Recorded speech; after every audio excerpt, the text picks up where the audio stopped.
বাবু আসে, মামা আসো, তুমি আসো।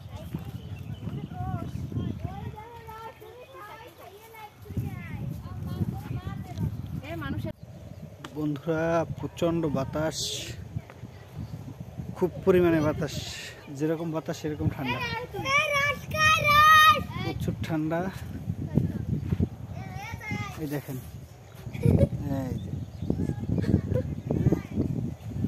যে যে জায়গা দিয়ে পারে, যেভাবে পারে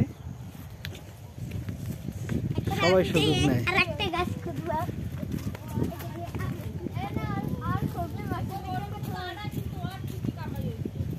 কে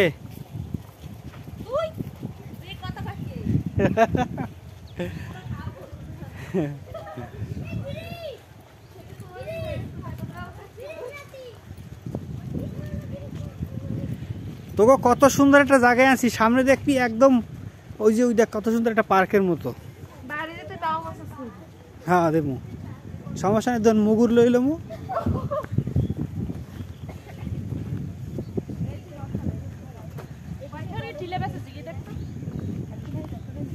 একদিন এই কোথায় এখন পানো কিন্তু খেয়ে গিতে দেখছো, অনেক সুন্দর জায়গা। এদের আছে রস, ওখানে রস আছে।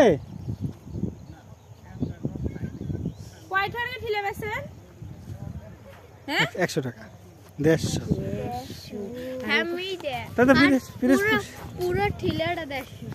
150 ফিরোজপুর শহরেও 150 টাকা বেশি।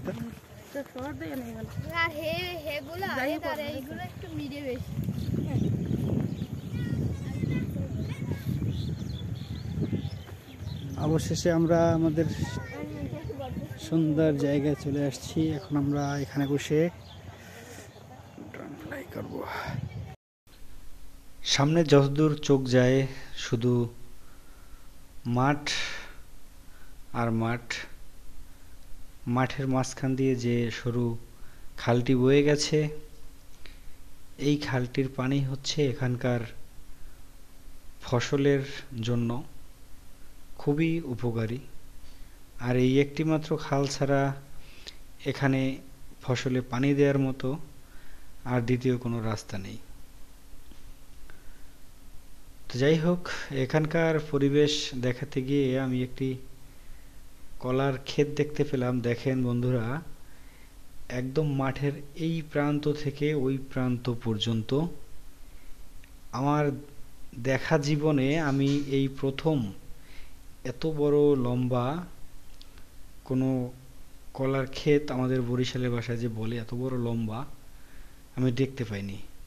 আমি আমার ড্রোনে দেখতে পেয়েছি আপনার 700 মিটার অর্থাৎ 2100 ফুট লম্বা এই কলার ক্ষেতটি।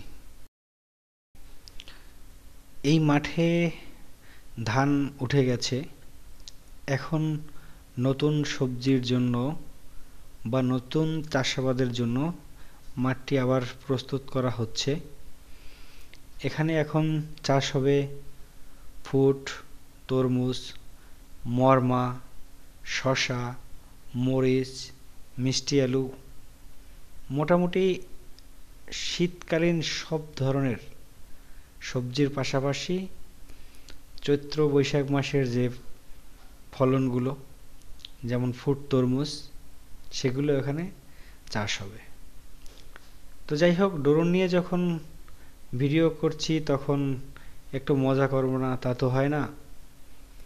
তো দেখতে পেলাম একজন কৃষক কিছু একটা কাজ করছে, তার সাথে একটু মজা করলাম।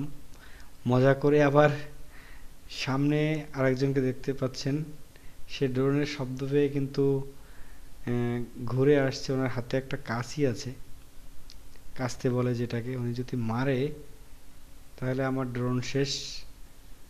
যার কারণে আমি ড্রোনটা পিছনে সরিয়ে আবার ওনার কাছে যাব, দেখি ওনার প্রতিক্রিয়া কি। না, উনি তেমন কিছু একটা করলো না।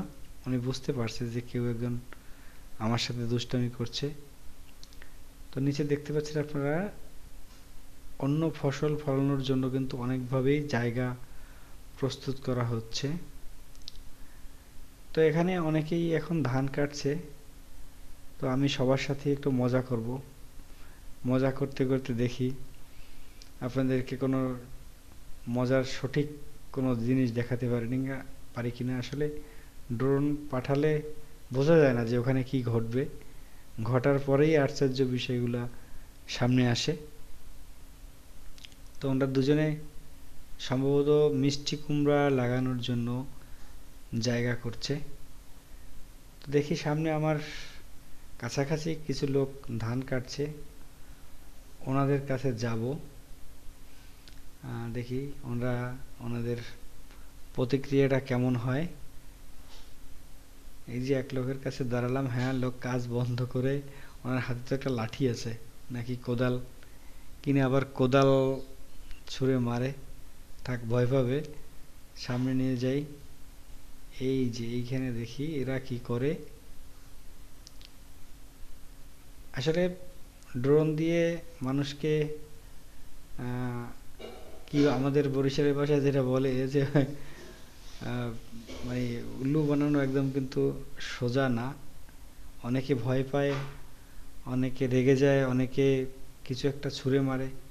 মোটামুটি সব দিকে সমস্যা আছে। তা ওনাদের হাতে অনেকগুলা, এই যে দেখেন, এই যে আমার ভাগ্নে, সে ড্রোন আটকানোর জন্য দাঁড়িয়েছে রাস্তায়, কিন্তু ওরা বুঝতে পারছে না যে কত উপর দিয়ে যাচ্ছে। যাই হোক, এবার আমি যে সামনে একটা লোক দেখা যাচ্ছে ওনার কাছে যাব, দেখি ওনার প্রতিক্রিয়াটা কেমন হয়। আমি একটু ঘুরাবো, একটু সামনে যাই। ওই যে এক লোক দৌড়তে দৌড়তে আসছে দেখে, ড্রোন দেখে, এই যে এক লোক দাঁড়িয়েছে, এই লোকটা, দেখি উনি কি করে। উনি আশ্চর্য হয়েছে, আমার মনে হয় উনি কখনো ড্রোন দেখেনি। উনি যদি দেখতো তাহলে উনি বুঝতে পারতো যে আমার সাথে কেউ এখন দুষ্টামি করতে পারে, উনি কিন্তু চলে যেত। তো দেখি উনি কি করে শেষ পর্যন্ত। ওনার হাতে কিছু আছে নাকি, আবার যদি কিছু মারে তাহলে তো সমস্যা হয়ে যাবে। না, উনি রাগ করে হাঁটাতেছে। উনি বুঝতে পারছে যে আমার কেউ পাইছে নাকি, ভয়তে দৌড়ায়। হ্যাঁ, উনি একটু একটু ভয় পায়, পিছনের দিকে তাকায়, আরে আরে আবার হাঁটে।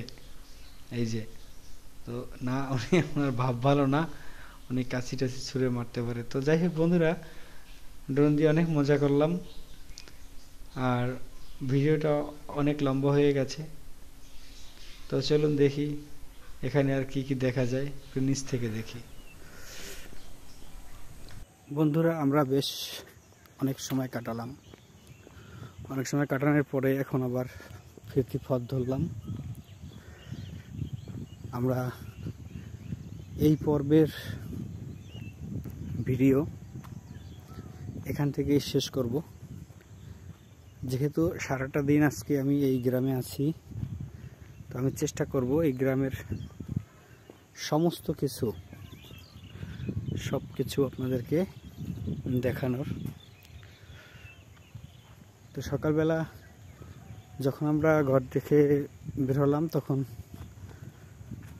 আমি যদিও বাসা থেকে যখন বের হয়েছি তখন তো আপনাদের দেখালাম খুব ভোরে, রাস্তায় কোনো মানুষ ছিল না।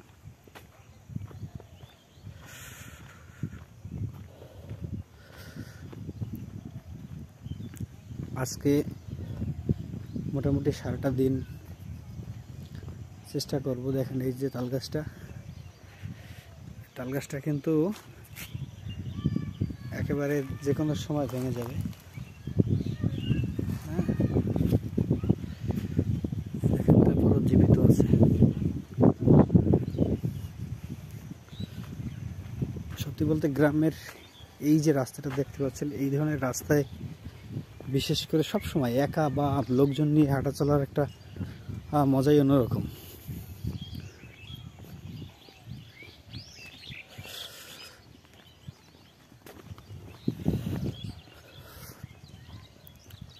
তো যাই হোক বন্ধুরা,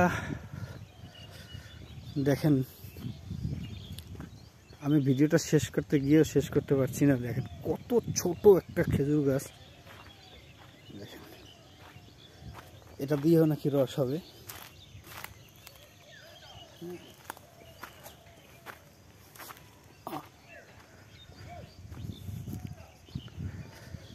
আমার সাথে যারা ছিল আমার বোনরা,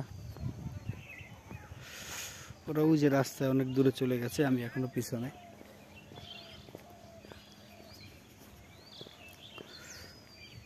সত্যি অনেক সুন্দর জায়গা, জায়গাটা আমার খুব পছন্দ হয়েছে। এই জায়গাটায় বিকেলবেলা এসে বসতে খুব ভালো লাগে। বট গাছটা দেখুন কত সুন্দর একটা বট গাছ, বাহ, ডালে ডালে বসে বসে সময় কাটানোর খুব সুন্দর একটা জায়গা। সত্যি বলতে এখন তার সে বয়স নেই, তাই হয়তো আর কখনই হবে না এটা। তো যাই হোক বন্ধুরা, এই পর্বের এখান থেকেই শেষ করব। দেখা হচ্ছে এই গ্রামেরই দ্বিতীয় পর্বে। ধন্যবাদ সকলকে সাথে থাকার জন্য।